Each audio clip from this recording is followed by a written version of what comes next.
오늘 말씀은 에스겔서 36장 25절부터 28절입니다.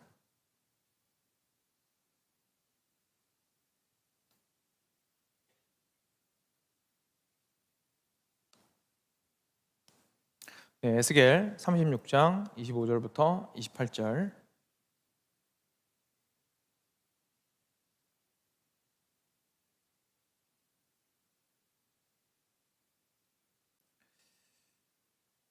네, 같이 한 목소리를 읽었으면 좋겠습니다. 네 구절 25절부터 28절까지 같이 읽겠습니다. 시작. 맑은 물을 너희에게 뿌려서 너희로 정결하게 하되 곧 너희 모든 더러운 것에서와 모든 우상 숭배에서 너희를 정결하게 할 것이며 또 새 영을 너희 속에 두고 새 마음을 너희에게 주되 너희 육신에서 굳은 마음을 제거하고 부드러운 마음을 줄 것이며 또 내 영을 너희 속에 두어 너희로 내 율례를 행하게 하리니 너희가 내 규례를 지켜 행할지라. 내가 너희 조상들에게 준 땅에서 너희가 거주하면서 내 백성이 되고 나는 너희 하나님이 되리라. 아멘. 네, 기도하겠습니다. 또 새 영을 너희 속에 두고 새 마음을 너희에게 주되 너희 육신에서 굳은 마음을 제거하고 부드러운 마음을 줄 것이며 또 내 영을 너희 속에 두어 너희로 내 율례를 행하게 하리니 너희가 내 규례를 지켜 행할지라. 사랑하는 주님, 우리에게 성령을 주셔서 주의 규례를 따를 수 있도록 하여 주셔서 감사드립니다. 주의 영을 통하여 우리로 거듭나게 하시고 새롭게 하여 주심에 감사드립니다. 주님, 오늘은 조금 더 구체적으로 주께서 우리를 어떻게 변화시키시는지를 살펴볼 때에 우리가 거듭난 자로서 어떠한 은혜를 얻었는지 깨닫는 시간 될 수 있도록 하여 주시고 우리의 삶을 점검하고 확인해 보는 시간 될 수 있도록 하여 주시고, 바라기는 이 가운데 아직까지 자신이 거듭났다라는 사실에 대하여 확신할 수 없고 여전히 의심 가운데 있는 이들이 있다면 주님의 은혜를 베풀어 주셔서 그리스도를 붙들 때에 온전히 자신의 거듭남을 누리게 되는 놀라운 은혜가 있을 수 있도록 주께서 함께하여 주시옵소서. 오늘 말씀 가운데 주께서 함께 하시기를 다시 한번 간구드리오며 사랑하는 우리 주 예수 그리스도의 이름으로 기도드렸습니다. 아멘. 네, 계속해서 구원이란 무엇인가 시리즈 살펴보고 있고요. 특별히 거듭남에 대해서 마침 또 시간적인 여유가 좀 한 번 정도 생겨서 감사하게도 두 차례에 걸쳐서 이제 살펴보고 있습니다. 지난주에 거듭남에 대해서 첫 번째로 살펴보았는데요. 가장 기본적인 내용 같이 봤습니다.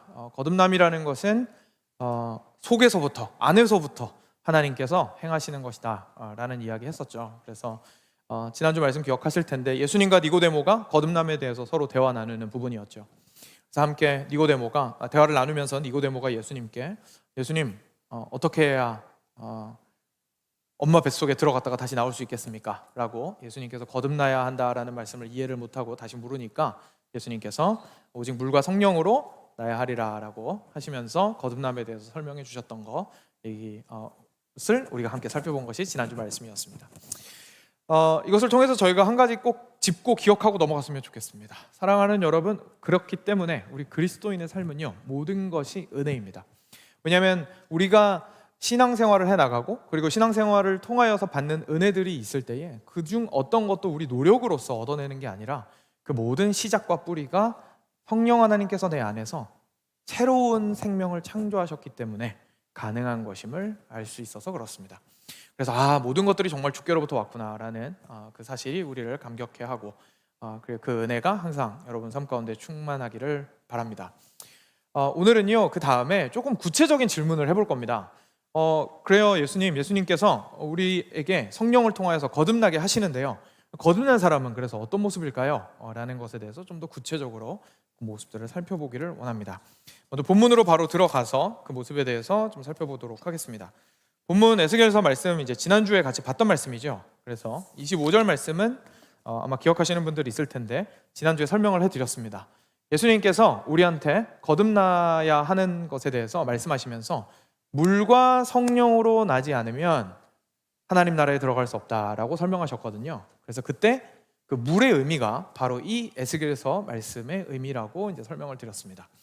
그래서 물로 거듭난다라는 뜻은 25절 말씀처럼 맑은 물을 너희들에게 뿌려서 너희로 정결하게 하되 곧 너희 모든 더러운 것에서와 모든 우상 숭배에서 너희를 정결하게 할 것이며 라는 뜻이었습니다. 그래서 결국 우리가 거듭난다는 것은 우리의 죄와 우리의 더러움과 그리고 우리가 하나님 외에 다른 우상을 섬기는 그것들을 하나님께서 깨끗게 하시는 작업이었습니다. 자, 그런데 아까 니고데모한테 요한복음에서 하셨던 말씀에서는요, 물과 성령으로 거듭나지 않으면 이렇게 얘기하셨잖아요. 근데 방금 에스겔서 본문을 보시면 성령 얘기는 없습니다. 그렇죠? 잘 보시면 물 얘기밖에 없어요. 물로 깨끗하게 하시리라라는 얘기밖에 없습니다. 그러면 성령은 어디 있나요, 목사님? 네, 다음 구절에 나옵니다. 그래서 바로 다음 구절 같이 보겠습니다. 26절과 27절 같이 한 목소리로 읽겠습니다. 시작. 또 새 영을 너희 속에 두고 새 마음을 너희에게 주되 너희 육신에서 굳은 마음을 제거하고 부드러운 마음을 줄 것이며 또 내 영을 너희 속에 두어 너희로 내 율례를 행하게 하리니 너희가 내 규례를 지켜 행할지라. 아멘. 정말 놀라운 말씀을 하나님께서 이스라엘한테 주신 거예요. 여기서 하나님께서 뭐라고 말씀을 하시는 거냐면 이런 겁니다. 여기 27절 하반절에 보시면요, 이렇게 나옵니다. 내 율례를 행하게 하리니 너희가 내 규례를 지켜 행할지라. 그렇죠? 이게 무슨 말이냐면 이런 겁니다. 이스라엘 백성들을 하나님께서 부르셨습니다. 근데 부르시고 나서 율법을 주셨습니다. 그리고 율법을 주신 거는 뭐 하라는 겁니까? 잘 지켜 행하라는 거죠. 그죠? 그대로 잘 따라서 살으라는 거죠. 그래서 그 마음은 하나님이 변함이 없으십니다.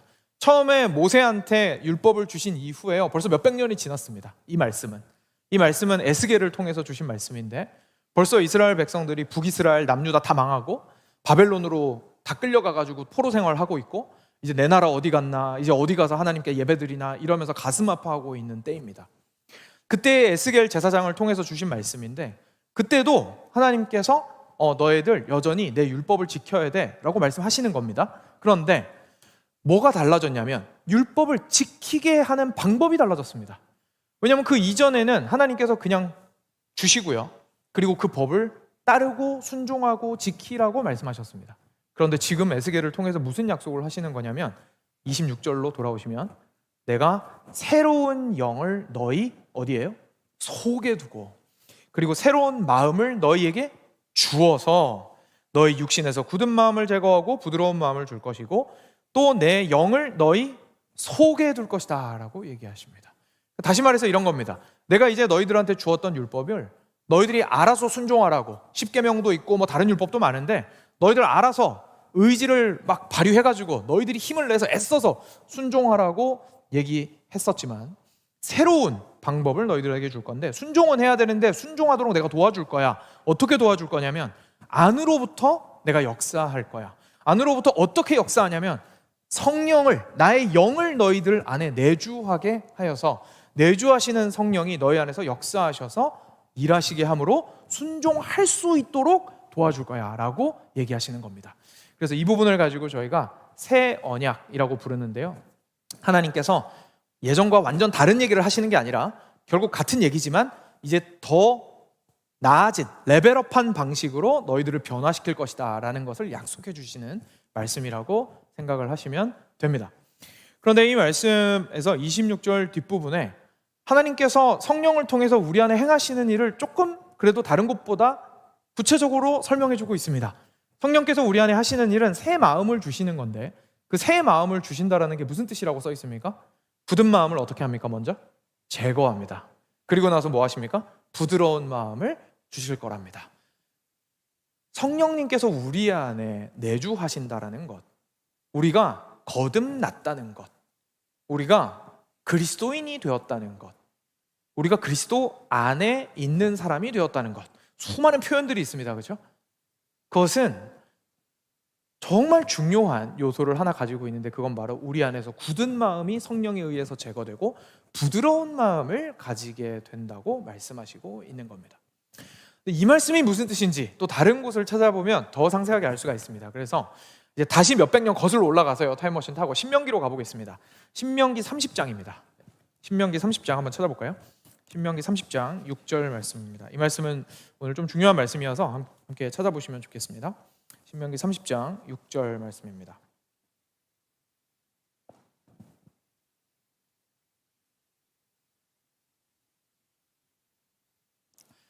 네, 신명기 30장 6절 같이 한 목소리를 읽겠습니다. 시작. 내 하나님 여호와께서 내 마음과 내 자손의 마음에 할례를 베푸사 너로 마음을 다하며 뜻을 다하여 내 하나님 여호와를 사랑하게 하사 너로 생명을 얻게 하실 것이며. 아멘. 자, 여기에서 방금 읽었던 에스겔 말씀이랑요, 사실 같은 말씀인데 다른 표현을 통해서 주시는 말씀이 써 있습니다. 이렇게 말씀하십니다. 하나님 여호와께서 어디에요? 너의 마음에, 너의 마음에. 그냥 단순하게 순종하는 것이 아니라 너의 마음에 무언가 일을 할 거라고 얘기하시는 거예요. 그리고 너의 자손의 마음에, 그러니까 지금 하나님께서 처음 출애굽시킨 백성들한테만 역사하시는 게 아니라 이어지는 이스라엘 백성들에게 모두 이 역사를 하실 건데, 내 자손의 마음에 뭘 하신답니까? 할례를 베푸실 것이다 라고 얘기합니다. 여러분, 할례는 원래 몸 바깥에 하는 겁니다. 그렇죠? 몸 바깥에 하는 겁니다. 남자의 생식기에 그 표피를 베는 작업을 할례라고 얘기를 하는데, 근데 그때 일어나는 일이 결국 표피를 베고 안에 살이 드러나는 겁니다. 그렇죠? 이것을 방금 에스겔서에서 뭐라고 표현한 겁니까? 결국 굳은 마음을 제거하고 부드러운 마음을 다시금 주겠다라고 표현하신 겁니다. 그러니까 그래서 이거를 지금 신명기 말씀에서는 좀 더 축약해서 마음의 할례라고 표현하신 거죠. 그러니까 이런 겁니다. 너희들이 이스라엘 백성에 이어서 태어날 때 할례를 받으면 이스라엘 백성이 되는데, 내 진짜 관심은 어디에 있냐면 너희들의 온전한 변화다. 너희들의 온전한 변화가 내 진짜 관심사인데, 진짜 온전하게 변하려면 마음부터 변해야 한다. 그래서 내가 그 작업을 서서히 할 것이다 라고 약속하신 겁니다. 그리고 그 작업을 하시는 것이 결국 하나님의 영을 통해서 하실 거라고 약속하신 겁니다. 그리고 그 일들을 조금씩 하시다가 확실하게 신약시대에 와서 이루신 것이 바로 오순절 성령 강림 사건입니다. 성령이 불의 혀와 같은 모습으로 수많은 사람들에게 임했습니다. 불은 성경에서 정결하게 하는 일을 합니다. 다시 말해서 마음의 할례를 뜻하는 거죠. 성령께서 거기에 있는 이들에게 임하셔서 마음의 할례를 행하시고 굳은 마음을 제거하시고 부드러운 마음을 가질 수 있도록 하셔서 안으로부터 하나님께서 역사하셔서 동기부여하시고 하나님을 향한 뜨거운 마음을 주시고 하나님을 사랑하게 하시고, 조금 이따가 살펴보겠지만 우리 마음에 부드러운 마음들을 허락하셔서 그리스도인답게 드디어 순종할 수 있게 살아갈 수 있게 하여 주시는 것의 시작이 바로 그 오순절 성령 강림 사건의 의미였다는 것을 오늘 말씀을 통해서 알게 되는 겁니다. 그래서 벌써 순식간에 신명기, 에스겔, 사도행전까지 성령께서 어떻게 우리 안에서 역사하시는지에 대해서 하나님이 약속하셨고, 그리고 실제로 그 약속을 이루셨는지를 살펴보았습니다. 이게 바로 성령께서 우리 안에서요 거듭나게 하신다라고 할 때에 하시는 일의 의미입니다. 우리가 그리스도인이라는 것은 우리가 거듭났다는 것인데, 거듭났다는 것은 우리 안에서 성령이 역사하신다는 것이고, 성령이 어떻게 역사하시냐면 굳은 마음을 제거하시고 부드러운 마음을 주신다는 거죠. 자, 그런데 여기서 또 질문이 하나 생깁니다. 여러분, 부드러운 마음을 주시는구나 라는 것까지는 들으셨는데, 그럼 부드러운 마음을 가진 사람은 어떤 사람입니까? 부드러운 마음을 가진 사람은 어떤 모습일까요? 그죠? 저희가 사람이 부드럽다 이런 표현 쓰거든요, 다른 사람을 향해서. 근데 그 사람이 보통 부드럽다라는 표현을 쓸 때 어떤 사람을 보고 부드럽다고 표현합니까? 굉장히 수용적이고, 그죠? 포용적이고 편안하고, 기준을 제시하기보다는 허허하고 좀 이렇게 너털웃음 지을 수 있고 하는 사람을 보고 저희가 좀 부드럽다고 얘기합니다. 그렇죠? 그리고 내가 예민하거나 좀 날카로울 때에도 그 사람이 그것을 그냥 잘 받아줘요. 그럴 때 우리 그 사람 보고 부드럽다라고 표현합니다. 근데 이 부드러움이 좀 안 좋은 쪽으로 가게 되면 저희가 잘 알고 있다시피 보통 어떻게 됩니까? 사람이 우유부단해지는 경우들이 발생을 하게 되죠. 그러면서 다른 사람의 자기 자신을 맞추는 데에 대부분 에너지를 쓰게 됩니다. 그래서 그 사람이 원래 어떤 사람인지 잘 모르겠어요. 상대방한테 다 맞추는 거예요. 그리고 그 사람의 행복도 그 사람의 슬픔도 다 다른 사람한테 엮여 있어요. 그렇죠? 부드러운 사람이라고 생각을 할 때예요, 이런 모습의 사람들을 저희가 좀 떠올리기가 쉬운 것 같습니다. 그게 긍정적인 의미든 부정적인 의미든 간에. 그런데 우리가 조심해야 되는 것은, 성경이 지금 이야기하는 하나님이 우리를 부드럽게 만드신다라는 것은 그런 얘기를 하는 게 아닙니다. 지금 하나님께서 말씀하시는 굳은 마음을 제거한다라는 뜻은 결국 무슨 뜻이냐면요, 하나님의 뜻을 따라서 살아갈 수 없는 마음을 굳은 마음이라고 얘기하시는 겁니다. 그러니까 부드러운 마음은 뒤집어 말하면 뭡니까? 하나님의 뜻을 따라가고자 하는 마음을 주신다는 겁니다. 저 갈래요. 마지못해서 따라가는 게 아니라 하나님께서 먼저 가라고 하신 길, 그리고 먼저 가신 그 길, 저 기쁨으로 따라갈래요. 그 길이 나의 생명의 길이고 내게 주신 길이고 내 인생 길이에요 라는 마음을 주신다라는 얘기입니다. 그러니까 사람이 물렁물렁해진다라는 뜻이 아니고요, 하나님의 뜻을 향하여 부드러워진다라는 뜻인 것을 저희가 알게 됩니다. 사랑하는 여러분, 하나님의 뜻은요, 사실 하나님께서 우리 안으로부터 역사하시지 않으면 정말로 따르기 힘든 뜻입니다. 그게요, 율법을 보면 내용이 복잡해서 그런 게 아닙니다. 우리 법 체계가 아마 율법보다 훨씬 복잡할걸요? 저희 세법이, 그죠? 저희 텍스 보고 해야 되는데 저희가 가지고 있는 세법이 아마 율법보다 더 복잡할 겁니다. 복잡하기 때문에 따르기 힘들다는 얘기가 아닙니다. 그게 아니라 법이 누구 중심입니까? 하나님 중심입니다. 인간은 죄악된 인간으로서 애초에 하나님 중심적인 생각도 불가능하고 하나님 중심적인 선택도 불가능한 인간입니다. 그런데 법이 아예 그것을 기반으로 해서 쓰여져 있어요. 어떻게 지키겠습니까? 기쁜 마음으로 일단 지킬 수가 없죠. 저희가 지키더라도 억지로 지킬 수밖에 없는 거예요. 하나님께서 무슨 일을 하신다는 겁니까? 안으로부터 역사하시기 시작하신다는 겁니다. 그런데 그 마음을 뭐라고 표현하십니까? 단단하고 딱딱한 마음이라고 표현하시는 겁니다. 여러분, 단단하고 딱딱한 마음을요, 그냥 단순하게 이런 단단함 정도로 생각하시면 안 됩니다. 이 단단함은 마치 우리가 영화 속에서 한 장면 정도로 보셨을 법한 완전히 메말라서 땅이 쩍쩍쩍쩍 갈라져 있는 사막과도 같은 상태를 이야기합니다. 그것이 우리의 마음입니다. 무슨 말이냐면 절대로 거기에선 생명이 날 수 없다는 얘기입니다. 그런데 거기에서 그래도 생명을 좀 키워보겠다고 뭐 합니까? 물을 붓습니다. 여러분, 완전히 쩍쩍 갈라져서 겉에가 맨들맨들해졌을 때까지 바짝 말랐는데 거기에다가 물을 부으면 어떻게 될까요? 물은 스며들지 않습니다. 그렇죠? 물은 어떻게 됩니까? 마치 그 땅을 방수 코팅이라도 한 것처럼 막 또로로 또로로 하고 물방울이 굴러다니겠죠. 그러다가 옆으로 물이 새버릴 겁니다. 그리고 그 물을 조금이라도 그럼 많이 부으면 괜찮겠지 생각해가지고 물을 막 왕창 들이다 붓습니다. 흘러가는 거 말린 흘러가고 그래도 좀 남는 부분이 있겠죠. 왜냐하면 움푹 패인 부분이 있으니까요. 그런데 그 정도 물이 된다고 해서 그 흙 자체가 바뀌겠습니까? 그냥 거기에서 마치 사기 그릇에 물 담아 놓은 것처럼 그냥 물이 담겨 있을 뿐일 겁니다. 스며들지 못하기 때문이죠. 마음이 부드러워지지 않는 거예요. 땅이 부드러워지지 않는 겁니다. 땅 자체는 변함이 없는 거예요. 물이 아무리 내려도, 비가 아무리 내려도. 그리고 조금만 지나면 해 뜨고 15분 지나면 어떻게 됩니까? 다 말라 없어져 버립니다. 그래서 조금 은혜의 단비를 맛본 것 같았는데 금세 증발해버리고 이전과도 같은 똑같은 딱딱한 마음이 되어버리게 됩니다.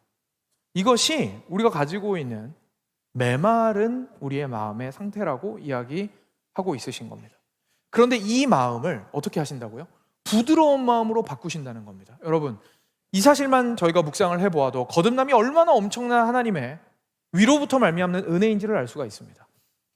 이렇게 땅이 쩍쩍 갈라져가지고 물을 대충 부어도, 아니면 있는 물을 다 끌어다 와서 부어도 고작 거기에 맨들맨들한 곳에 고이는 것이 다인 수준의 가뭄 마음 가운데 이 땅의 상태가 저 산에서 보는 우거진 나무를, 그 나무의 뿌리를 붙들 수 있을 정도의 진흙과 같이 부드러운 상태가 되기 위해서는 도대체 얼마나 엄청난 양의 비가 들이부어야겠습니까? 그죠? 그냥 단순히 저희가 평상시에 일상 속에서 보게 되는 홍수 상황보다도 더 많은 비가, 어쩌면 2배, 3배, 4배의 비가 내려야 겨우겨우 그 땅을 적시고 그 땅의 재질을 바꾸고 메말랐던 그 흙들이 부서지기 시작하고 그리고 서로 뒤엉키기 시작하고 물과 흙이 하나가 되기 시작하고 그러면서 그나마도 진흙과 같이 될까 말까 할 겁니다. 그죠? 얼마나 엄청난 양의 비가 쏟아져야겠습니까?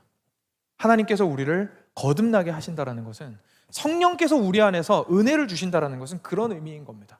완전히 메말라서 전혀 그 어떤 생명도 일어날 수 없는 곳에 정말 온 땅을, 나의 온 영혼을 완전히 잠기고도 남을 만큼의 은혜를 부어주셔서 주님께서 우리의 생명을 새롭게 하시는 과정이 바로 거듭남의 과정이라는 사실을 우리가 깨닫게 되는 것이죠. 그리고 그것이 거듭났을 때에서야 비로소 조금씩 싹이 나기 시작하고 가지가 생기고 잎이 나고 그리고 거기에서 꽃도 열리고 그리고 끝에는 열매까지 달리게 되는 그 귀한 일이 일어나게 되는 것입니다.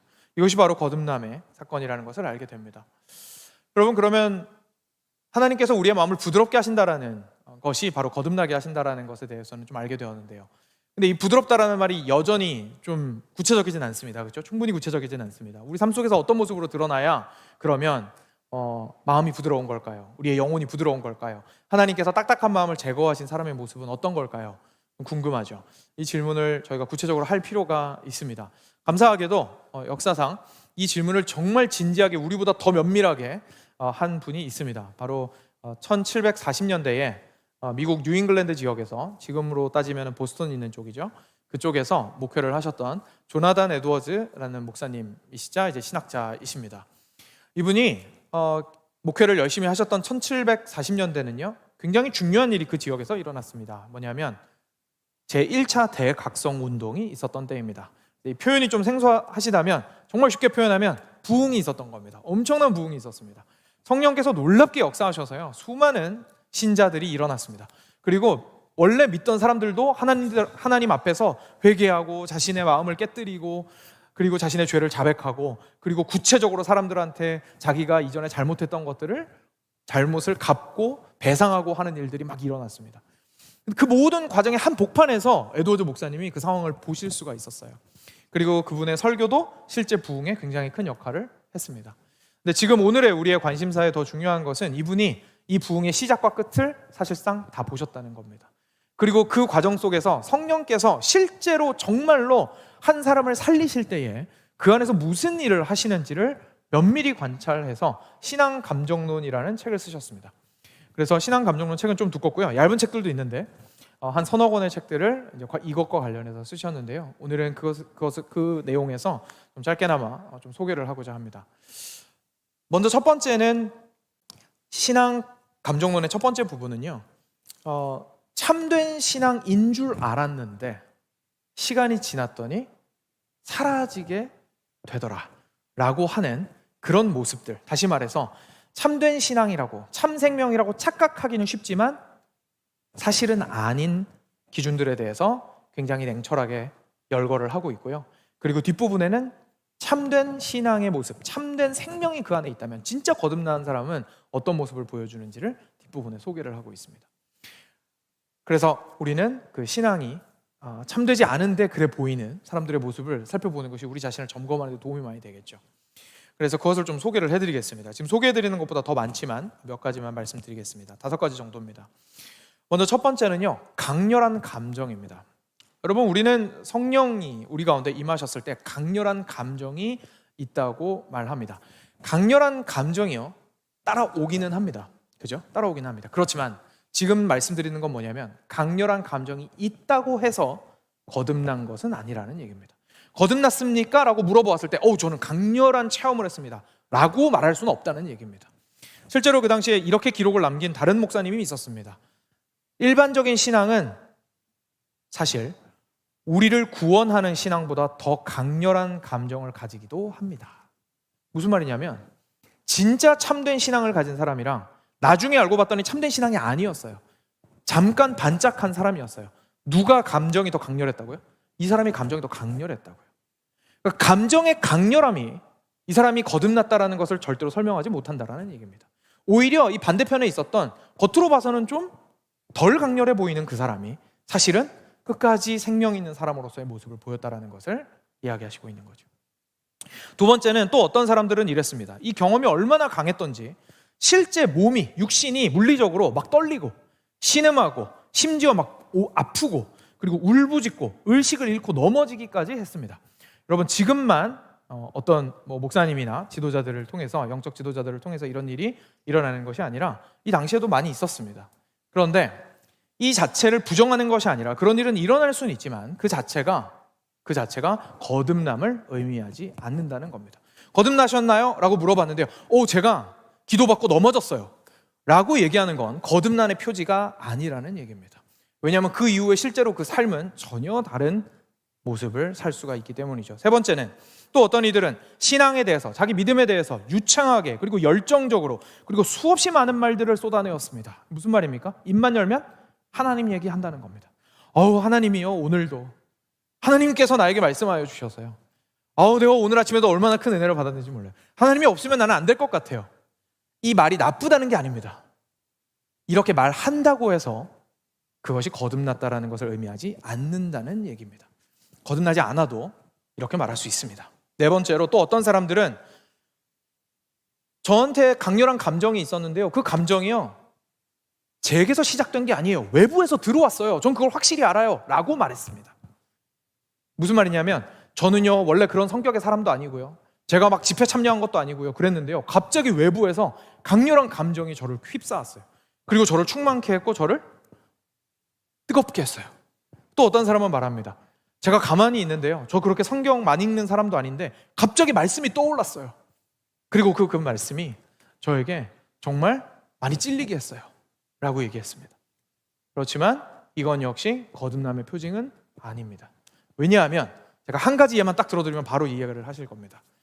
여러분, 사탄이 예수님을 시험할 때 무엇으로 시험했습니까?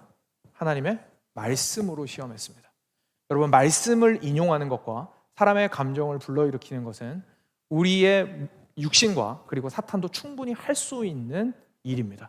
그렇기 때문에 단지 말씀이 생각났다거나 단지 내가 외부에서 오는 감정을 느꼈다라는 것만으로 우리가 거듭났다라고 확증할 수는 없다는 것을 알게 되죠.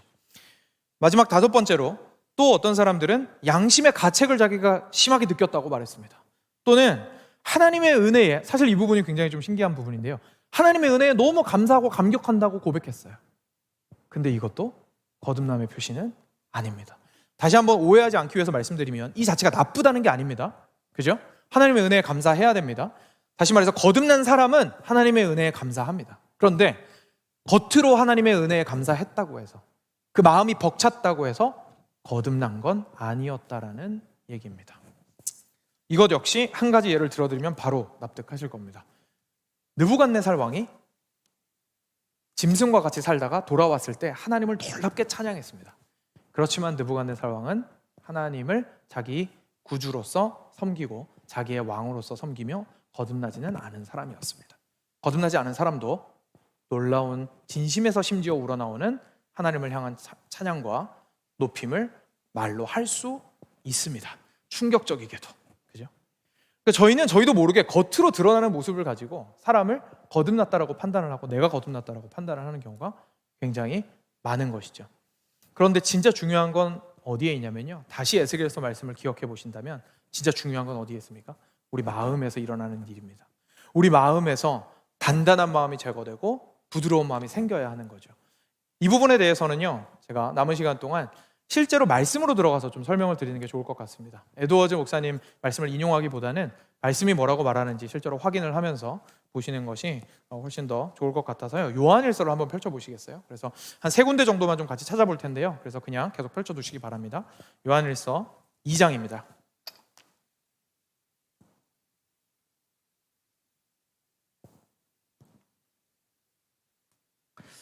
요한일서 2장 3절과 4절을 먼저 같이 읽겠습니다. 시작. 우리가 그의 계명을 지키면 이로써 우리가 그를 아는 줄로 알 것이요 그를 아노라 하고 그의 계명을 지키지 아니하는 자는 거짓말하는 자요 진리가 그 속에 있지 아니하되. 아멘. 자, 자세히 보십시오. 3절입니다. 3절을 보시면요, 우리가 그의 계명을 지키면 이로써 우리가 그를 아는 줄로 알 것이요 라고 얘기하시거든요. 그럼 이 말씀을 보면 저희 보통 어떻게 생각합니까? 아, 그래서 계명을 지켜야겠다. 그죠? 뭐 그 적용이 나쁜 건 아닙니다. 좋은 적용입니다. 그런데 이 말씀이 진짜 하고자 하시는 말씀은 뭐냐면요, 뒤에 있는 겁니다. 뒤에 있는 거. 무슨 말이에요? 그가 계명을 지키지 아니하면 거짓말하는 자요 진리가 그 속에 있지 아니하니. 이게 포인트예요. 무슨 말이냐면 이거 뒤집어 말하면 이런 겁니다. 여러분, 진짜로 진리가 여러분 안에 있다면 여러분은 뭐 할 거라는 겁니까? 순종할 거라는 얘기입니다. 하나님의 계명을 귀하게 여기고 기쁨으로 순종하게 될 거라는 얘기입니다.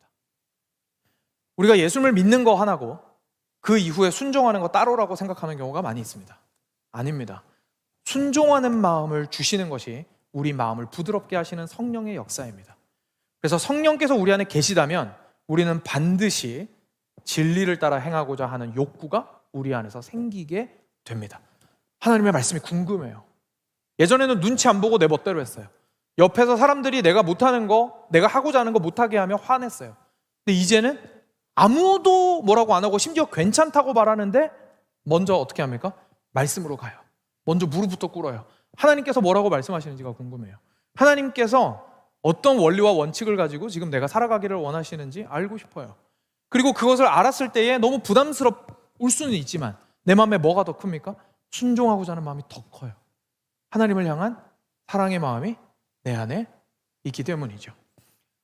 우리가 앞서서 함께 살펴보았던 신명기 말씀에서 뭐라고 나왔었냐면 너로 마음을 다하며 뜻을 다하여 너의 하나님 여호와를 사랑하게 하사라고 이야기하였었습니다. 성령께서 우리 안에서 하시는 일이 하나님을 사랑하게 하시는 거구나. 하나님을 사랑하게 되므로 하나님의 말씀을 순종하고자 하는 마음이 우리 안에 생기게 되는구나라는 것을 알게 됩니다. 이것이 우리가 우리 자신을 좀 돌이켜보아야 하는 부분입니다. 내가 과연 순종해야 되니까 순종하는 건지, 아니면 이것이 진리이기 때문에 순종하는 것인지, 내가 순종하지 않았을 때, 이 모양으로 삶을 살지 않았을 때 옆에서 뭐라고 하니까 내가 이 삶을 살고자 하는 것인지, 정말로 이 말씀이 옳고 진리이며 참되기에 이 말씀에 순종하고자 하는지. 순종하고자 한다는 것은요, 반드시 한 가지를 동반합니다. 바로 자기의 뜻을 꺾는 겁니다. 그리스도인에게 자신의 뜻을 꺾는 것은 선택이 아닙니다. 그리고 그 일은 반드시 인생 가운데 일어나야 합니다. 내가 그리스도인으로서 사는데 내 내면으로부터 성령의 역사로 말미암아 뜻을 꺾은 적이 없다면, 나는 뜻이 꺾여본 적이 없는 것이고, 뜻이 꺾여본 적이 없다면 사실은 내 안에서 과연 새로운 역사가 있었는지에 대해서 질문을 던져볼 수밖에 없습니다. 내가 뜻하는 대로, 내가 원하는 대로 하나님께서 이루어 주시기만을 원하였고, 하나님의 뜻 앞에 내 뜻을 꺾기를 원치 않았다면 다시 한번 고민해 볼 문제라는 얘기입니다. 우리가 하나님 앞에서 뜻을 꺾을 때에는요, 그냥 단순하게 막 나쁜 짓 하는 것을 그만두는 것만 있는 게 아닙니다. 사실 우리의 뜻을 꺾는 것은요, 우리의 소극적이고 우리가 숨고 싶고 우리가 감추고 싶은 삶에서 나오는 것도 포함하게 됩니다. 우리의 게으름이라든지 자기가 현재 살아가고 있는 모습을 끝까지 유지하고자 하는 마음이라든지 자신의 뜻이 계속해서 관철되기를 원하는 마음에 그것이 아무한테도 손해를 입히지 않잖아요 라고 말하면서 그냥 그 자리에 안주하고자 하는 그 마음도 하나님의 뜻에 비추어 보았을 때는 사실 꺾어야 하는 뜻일 수도 있습니다. 뜻을 꺾는다라는 것이 그러니까요, 삐져나오는 것만 잘라내는 것을 의미하는 게 아닙니다. 자기 자신의 뒤로 물러서 있고 두렵고 불안해하고 낙심해 있고 주저앉아 있고 그리고 소망을 찾을 수 없는 상황 가운데에 그냥 앉아서 아무것도 안 하고 있는 삶을 향해서도 하나님께서는 뜻을 꺾기를 바라십니다. 그 자리에서 일어나기를 원하시고 그 자리에서 한 걸음 더 나아가기를 원하시고 그 자리에서 하나님을 조금이라도 더 알아가기를 애쓰기를 원하실 겁니다. 이런 방식으로 우리는 안에서 성령께서는 역사하십니다. 이것이 바로 단단한 마음을 제거하시고 우리에게 부드러운 마음을 주시는 모습이죠. 두 번째는 4장입니다. 4장으로 한 장만 넘기셔서요, 4장 7절과 8절 같이 보겠습니다.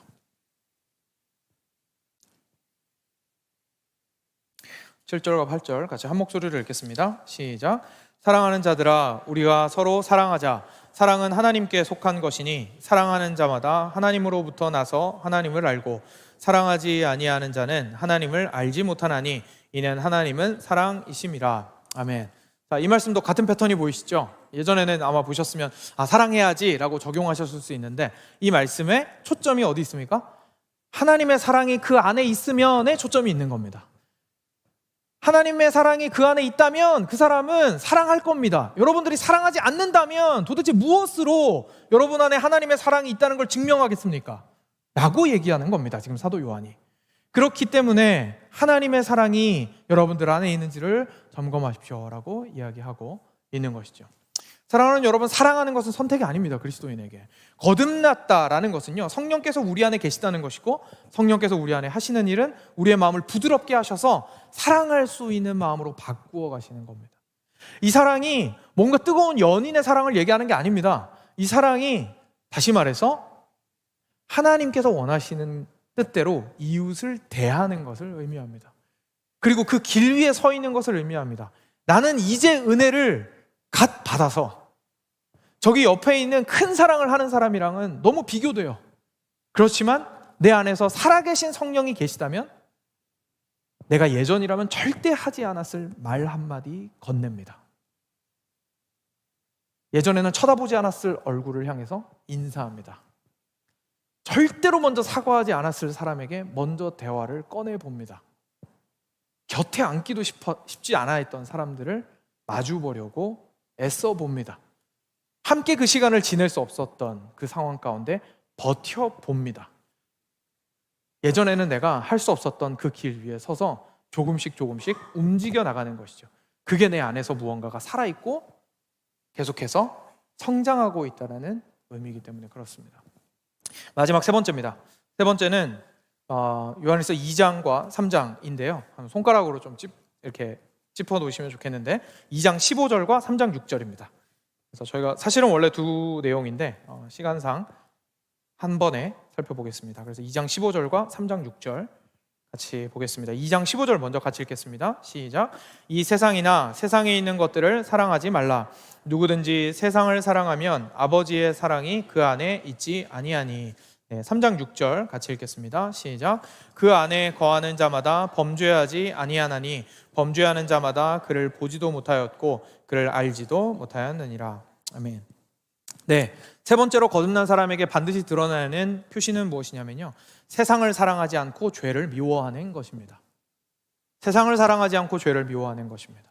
여러분, 세상의 길을 따른다라는 것은요, 결국 나의 왕이 하나님이 아니라는 뜻입니다. 내가 세상이 말할 때에 살아가는 길이 괜찮아 보여서 따라갈 수 있습니다. 몰라서, 그렇죠? 근데 가다가 하나님께서 깨닫게 해주셨어요. 어떻게 합니까? 하나님, 제가 이 길이 하나님께서 괜찮다고 하시는 길인 줄 알았어요. 아니었군요. 그 자리에서 바로 돌이킵니다. 그렇죠? 바로 돌이킵니다. 왜냐하면 하나님께서 내 안에서 역사하고 계시는 사람이기 때문에 그게 가능한 겁니다. 그래서 그 사람은 세상의 길을 사랑하지 않습니다. 추구하지 않습니다. 먼저 물어보지 않습니다. 아마 질문하실 수 있을 겁니다. 목사님, 제가 옛날에야 혈기왕성할 때야 세상을 사랑하고 세상의 길을 따랐지 지금은 뭐 그런 거 별로 없는데요. 좀 조용했으면 좋겠고요. 저거 좀 내버려뒀으면 좋겠고 그냥 잠잠했으면 좋겠어요 라고 말씀하실지도 모르겠습니다. 그 또한 하나님의 길이 아니라면 세상의 길입니다. 세상도 우리에게 평안함을 이야기하고요, 고요함을 이야기하고요, 명상할 것에 대해서 이야기하고요, 자기 자신의 삶을 헬시하게 만들 것에 대해서 이야기합니다. 세상이 말하는 그 길이요, 요란 난리 법석인 것만 아닙니다.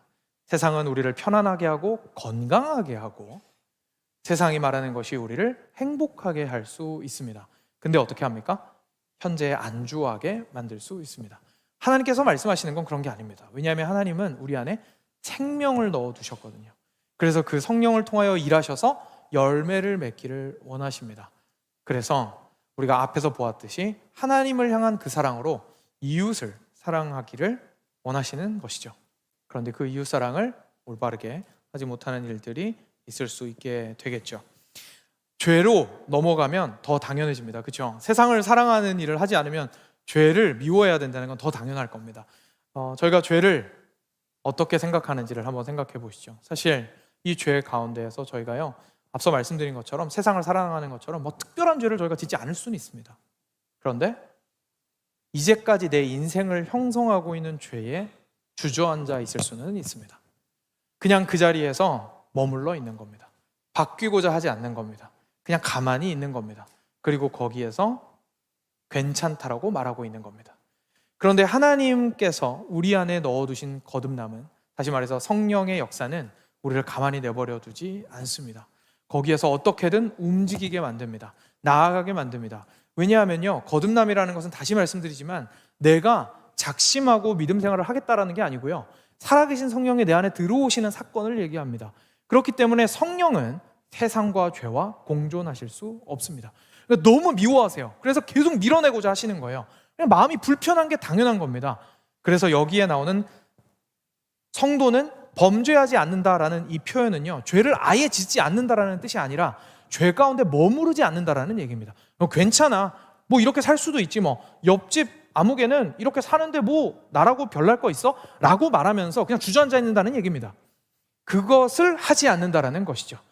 왜냐하면 그렇게 하려면 계속 어떻게 해야 됩니까? 성령을 죽여야 됩니다. 성령께서는 싫어하시거든요. 내 안에서 계속 말씀하십니다. 어떻게 합니까? 옆으로 밉니까? 옆으로 한 번 밀고, 두 번 밀고, 세 번 밀고, 네 번 밉니다. 그렇죠? 그러다가 나도 모르게 죄를 사랑하고 세상을 사랑하는 길 위에 서서 열심히 가고 있습니다. 사랑하는 여러분, 거듭났을 수도 있습니다. 그 사람이. 그런데 문제가 있습니다. 어떻게 확인하겠습니까? 어떻게 확인하겠습니까?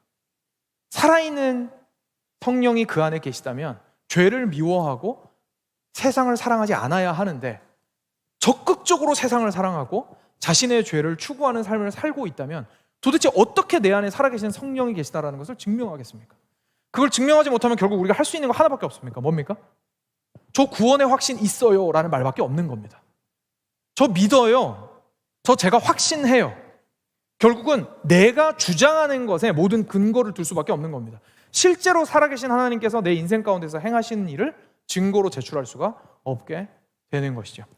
사랑하는 여러분, 우리가 거듭남이라는 것은 사실 우리 안에서 성령께서 실제로 살아계심으로 우리로 하여금 따를 수 없는 하나님의 진리를 따르게 하시고 사랑할 수 없었던 하나님을 사랑하며 이웃을 또한 사랑하게 하시고 그리고 죄를 미워하고 세상을 사랑하지 않게 하시는 일이라는 사실을 저희가 진지하게 생각해 볼 필요가 있습니다. 말씀을 맺겠습니다. 거듭남에 대해서 두 번에 걸쳐서 살펴보았습니다.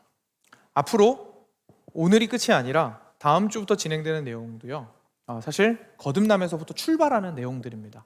그렇기 때문에 오늘 많은 질문들이 있다 하시더라도 계속되는 시리즈 속에서 아마 많이 문제가 해소가 되실 수 있을 겁니다.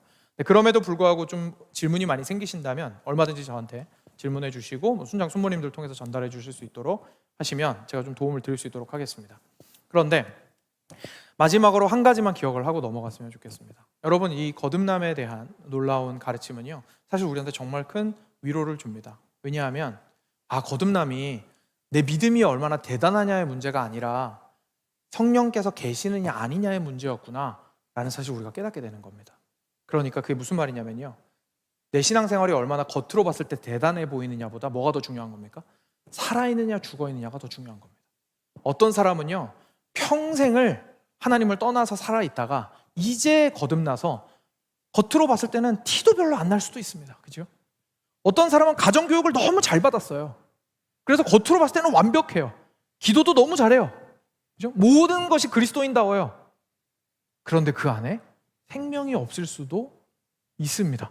자기가 가지고 있는 그 삶에 안주하고 있다면 말이죠. 생명이 있다는 건 무슨 뜻이냐면요, 가만히 있지 않는다는 겁니다. 생명이 있으면요, 죽을 때까지 움직입니다. 몸이 병들었을 때 여러분, 아무리 노쇠하여도 우리의 몸은 어떻게 하고 있습니까? 암이나 이런 것들과 싸우고 있습니다. 그렇죠? 죽음으로 향해 가고 있을 수는 있습니다, 우리 육신이. 그렇지만 살아있다면 끝까지 싸웁니다. 끝까지 싸웁니다. 그게 생명의 의미죠. 그렇기 때문에 나는 안 돼라고 얘기하고 주저하는 순간 사실 내 안에 생명이 있다는 사실을 잊어버린 겁니다. 100번 넘어질 수 있습니다. 101번 일어나면 됩니다. 100번 주님 앞에 자백하고 똑같은 죄를 짓더라도 101번 끝까지 머리 들이밀고 주님 앞에 진심으로 사죄하고 회개하고 주께로 돌이키고 다시금 거룩한 삶을 회복하고자 일어서면 됩니다. 중요한 것은 우리가 얼마나 큰 열매를 맺었느냐가 아니라 살아있느냐 죽어있느냐입니다. 그래서 살아있는 자의 증거가 우리의 삶 가운데서 가득하시기를 주님의 이름으로 축원드립니다.